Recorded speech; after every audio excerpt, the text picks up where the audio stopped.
Kami ay nabigyan ng chance sa paraan. Subalit, hindi sa nagkukulit na ako kaluli ng aking asawa. Ako po ay devoto sa simbahang kapataran. Tuwing birthday, kung makakalang araw, at kung may problema, ay sa simbahan na ito po, ako di malaki. Madalas po ako sa simbahan, hindi Miyerkules. Taong 2024, hindi ko man kami nililigaan ng anak. Minsan, kami ay magsimba ng aking asawa. Sinalihan na ako ng huli sa mga magihan ng mga susulat.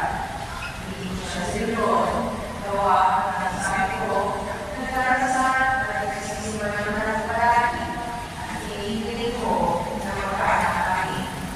Isang araw, nagsisimba kami ng asawa ko at nakikinig ako sa sulat.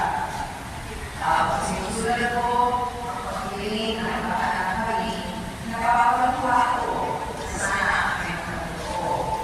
Lumalim ang March 2025, nalugis ang asawa ko. December 12, 2025, naimanak ang aming anak. Ako ay nagpapasalamat sa Panginoon at inanalangin sa mundo.